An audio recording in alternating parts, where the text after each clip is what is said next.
Selamat malam Bapak, Ibu, dan Saudara yang dikasihi oleh Tuhan. Shalom.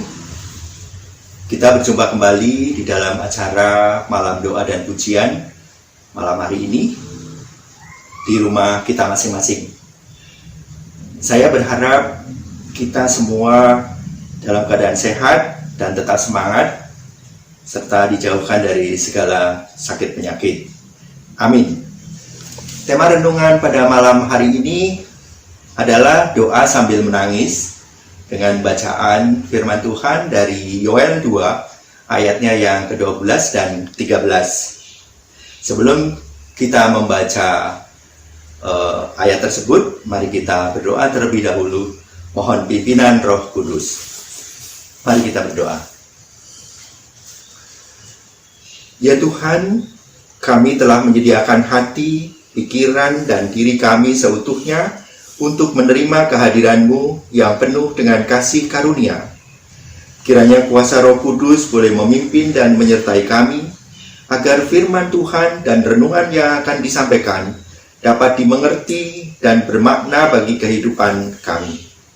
Berfirmanlah ya Tuhan, karena kami anak-anak-Mu telah siap untuk mendengar. Dalam nama Tuhan Yesus kami berdoa. Amin. Baik, saya akan membacakan Yoel 2 ayat 12 dan 13, sementara Bapak, Ibu, dan Saudara dapat mengikuti dan menyimaknya di dalam hati masing-masing. Yoel 2 ayatnya yang ke-12 dan 13, demikian firman Tuhan. Tetapi sekarang juga demikianlah firman Tuhan. Berbaliklah kepadaku dengan segenap hatimu, dengan berpuasa, dengan menangis, dan dengan mengadu. Koyakkanlah hatimu dan jangan pakaianmu. Berbaliklah kepada Tuhan Allahmu, sebab Ia pengasih dan penyayang, panjang sabar, dan berlimpah kasih setia. Dan Ia menyesal karena hukumannya. Demikianlah firman Tuhan, terpujilah Kristus. Bapak, Ibu, dan Saudara, kitab Yoel termasuk kitab nabi-nabi, dan nama Yoel di dalam bahasa Ibrani memiliki arti Yehovah adalah Allah. Yoel adalah anak tertua dari Samuel, dan kita bisa cari datanya dari 1 Samuel 8 ayatnya yang kedua. Tampilnya Yoel menyampaikan pesan Tuhan terkait dengan terjadinya kemerosotan moral dan rohani dalam kehidupan umat Allah. Pada zaman Yoel, ini hama belalang menimpa seluruh negeri sehingga tumbuh-tumbuhan rusak karena serangan ini. Gerombolan belalang itu telah melahap semua yang mereka temui, hingga bangsa Yehuda mengalami paceklik dan jatuh miskin. Ini menjadi bencana nasional bagi kaum Yehuda. Nabi Yoel menyebut serbuan serangga yang merusak seluruh Yehuda sebagai akibat ketidaktaatan mereka sebagai sebuah bangsa. Bagi Nabi Yoel, itu bukan peristiwa yang kebetulan. Nabi Yoel memperingatkan bahwa serangan belalang ini merupakan hukuman Tuhan sebagai dampak dari dosa-dosa yang diperbuat manusia.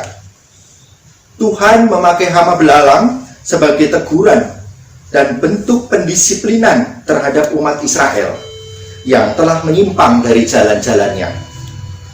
Ini adalah momentum tepat bagi mereka untuk mengintrospeksi diri dan bertobat.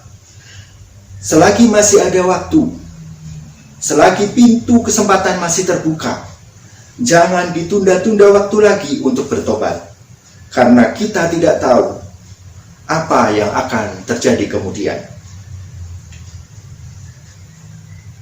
Tetapi sekarang juga, demikianlah firman Tuhan. Berbaliklah kepadaku dengan segenap hatimu, dengan berpuasa, dengan menangis, dan dengan mengadu. Ayat 12. Di banyak budaya, menangis dengan suara kencang, meratap, dan mengoyakkan pakaian adalah cara-cara yang lazim digunakan untuk mengungkapkan rasa duka pribadi atau kesedihan atas bencana besar yang dialami suatu bangsa. Bangsa Israel semasa Perjanjian Lama bersikap serupa dalam mengungkapkan duka cita mereka yang mendalam dari pertobatan atas pemberontakan mereka kepada Tuhan. Lalu Nabi Yoel menyerukan kepada bangsa itu untuk menanggapi panggilan Allah dari lubuk hati mereka. Pada ayat ke-13 berbunyi, "Koyakkanlah hatimu dan jangan pakaianmu.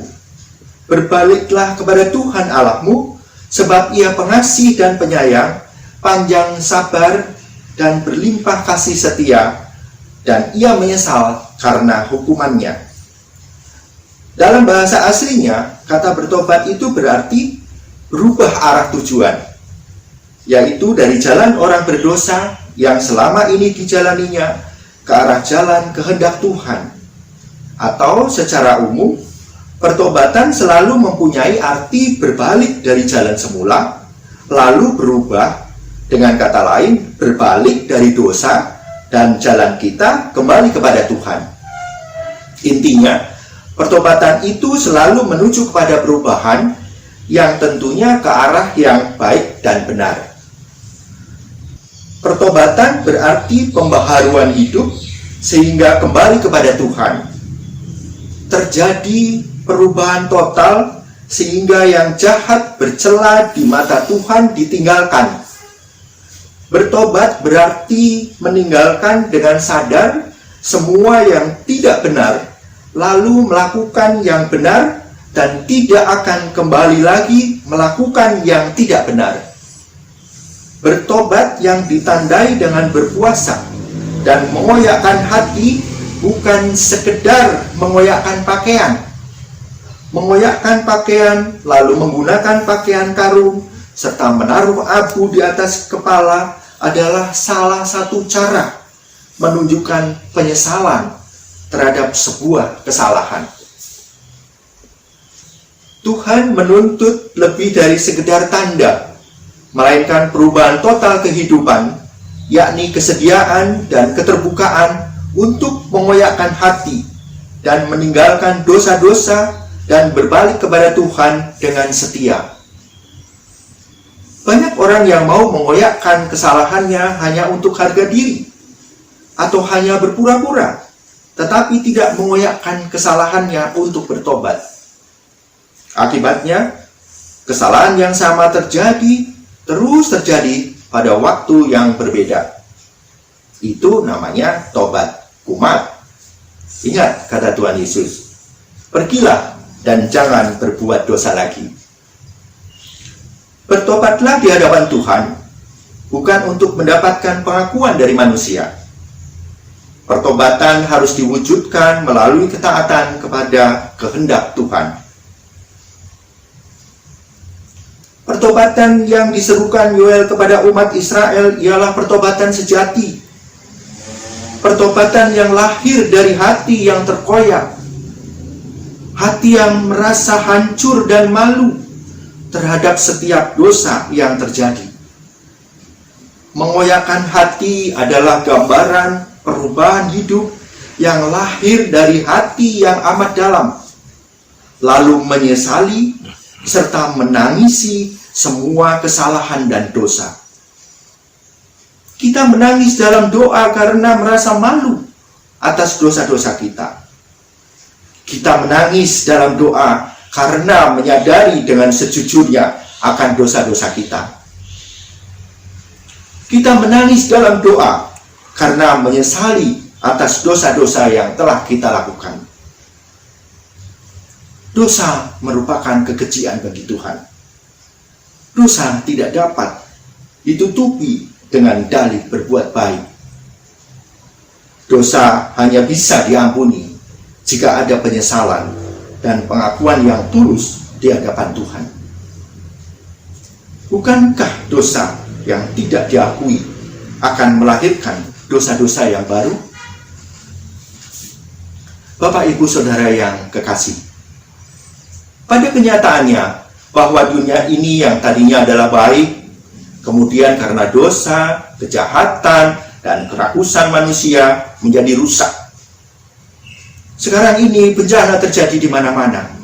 Banjir bandang, gempa bumi, tindak kejahatan, konflik, perpecahan, dan lain sebagainya. Yang tidak kalah hebat dari bencana belalang sedang terjadi saat ini. Wabah COVID-19 yang sedang melanda dunia saat ini berpotensi mengubah tatanan ekonomi dunia yang ditandai dengan berubahnya peta perdagangan dunia.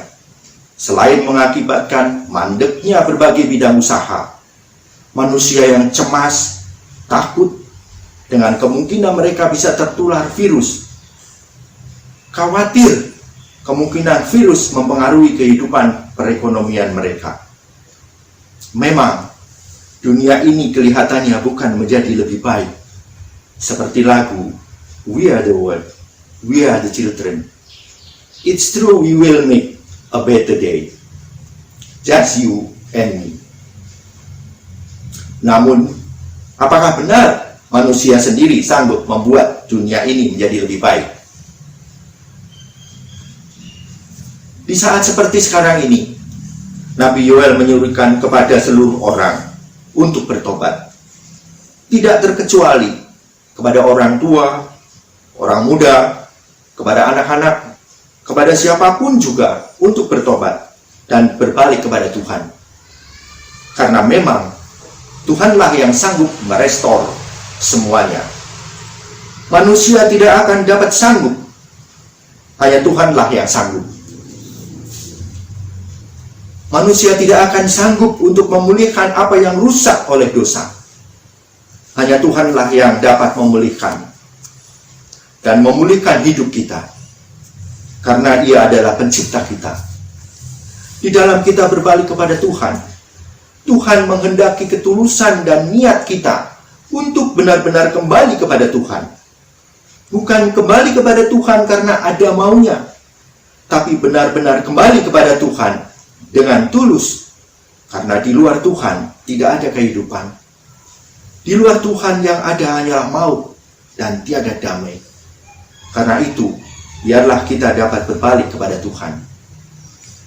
Ketika kita berbalik kepada Tuhan, Tuhan menghendaki attitude, sikap atau perilaku kita yang tulus, yang dengan menangis berseru kepada Tuhan, yang melakukan puasa bukan karena tuntutan agama, tapi yang melakukan puasa karena rindu untuk berbalik kepada Tuhan saja. Yang melakukan puasa sebagai tanda dari our humility, tanda dari sikap kesederhanaan, tidak berpura-pura, tidak menganggap diri lebih baik daripada orang lain, dan pengakuan dosa dan pertobatan kita. Karena Tuhan adalah pengasih, penyayang, panjang sabar, dan berlimpah kasih setianya. Dalam kitab Yoel, begitu jelas bahwa bagi mereka yang benar-benar mau berbalik kepada Tuhan, Tuhan akan memulihkan, dan tidak hanya memulihkan yang sekarang, tetapi bahkan juga akan memulihkan kepada kita tahun-tahun yang hasilnya dimakan habis oleh belalang pindahan, belalang pelompat, belalang pelahap, dan belalang pengerit. Yoel 2 ayatnya yang ke-25. Serta kita akan makan banyak-banyak dan menjadi kenyang, dan kamu akan memuji-muji nama Tuhan Allahmu yang telah memperlakukan kamu dengan ajaib. Yoel 2 ayatnya yang ke-26. Dan saya yakin firman ini juga berlaku untuk kita, bahwa saat kita bertobat, Tuhan akan merestor, memperbaiki, memperbaharui, dan memulihkan semuanya. Betapa mulianya kehidupan di dalam Tuhan, dan betapa kotornya kehidupan di luar Tuhan. Karena itu, biarlah kita mau mendengar seruan untuk bertobat. Pertobatan yang tidak hanya bersifat sementara, tetapi pertobatan yang benar-benar mau berbalik kepada Tuhan dengan segenap hati, dengan berpuasa, dengan menangis, dan dengan mengadu, maka Tuhan akan memulihkan hidup kita ini. Janganlah kita menunggu ajakan untuk bertobat ini. The time is now, because the time is near. Tuhan rindu kita rela mengakui dosa-dosa kita kepadanya dan menerima pengampunannya, agar kemudian kita dapat mengasihi dan melayaninya dengan segenap hati, jiwa, akal budi, dan kekuatan kita. Apapun yang perlu kita ungkapkan kepada Tuhan hari ini, nyatakanlah kepadanya dengan ketulusan hati. Tuhan akan menyatakan kuasa-Nya untuk memulihkan keadaan yang ada apabila kita hidup dalam pertobatan, baik itu secara pribadi maupun bangsa. Amin.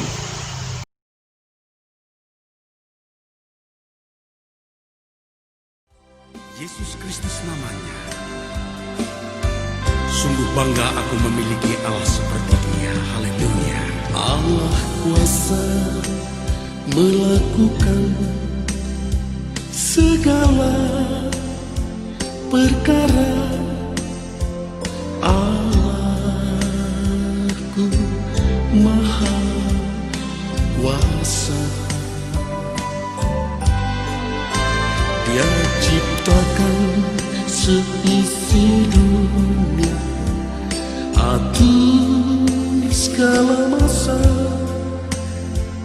Allahku maha kuasa.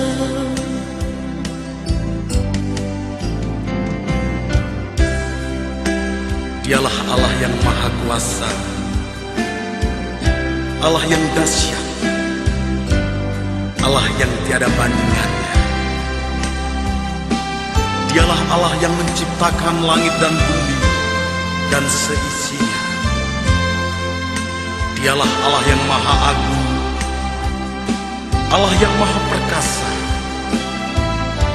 Yesus Kristus namanya. Allah yang penuh kasih, yang sudah turun ke dunia untuk menghapus semua dosa-dosa manusia yang percaya kepada Dia. Sungguh, Dialah Allah kita yang perkasa. Yesus Kristus namanya. Haleluya.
Mari kita satu dalam doa. Ya Tuhan Allah Abraham, Ishak, dan Israel, pada hari ini biarlah diketahui orang bahwa Engkaulah Allah di tengah-tengah Israel, dan bahwa aku ini hamba-Mu, dan bahwa atas firman-Mu lah kami melakukan segala perkara ini. Jawablah kami ya Tuhan, jawablah kami, supaya bangsa ini mengetahui bahwa Engkaulah Allah, ya Tuhan, dan Engkaulah yang membuat mereka tobat kembali. Ya Tuhan Yesus, Engkau adalah jawaban untuk kebutuhan kami. Tuhan adalah obat dan pembayaran untuk dosa kami. Tuhan telah mati di kayu salib untuk membayar setiap dosa, bahkan dosa dari hati kami. Tuhan telah mencurahkan darah-Nya untuk menghapus dosa kami dan membasuh dosa kami selamanya. Tuhan telah bangkit dari kematian untuk menaklukkan maut dengan hidup. Tidak hanya untuk dirinya sendiri, tetapi juga untuk kami. Ya Tuhan, ajarlah kami agar dapat sungguh-sungguh memahami arti pertobatan dalam sikap perilaku kami dengan jujur dan tulus hati, agar kami dapat mengasihi dan melayani Tuhan dengan segenap hati, jiwa, akal budi, dan kekuatan kami. Terima kasih ya Tuhan atas penyertaan Tuhan dalam persekutuan doa malam hari ini. Amin. Mari kita lanjutkan dengan doa pribadi masing-masing sesuai dengan daftar pokok doa yang sudah dibagikan.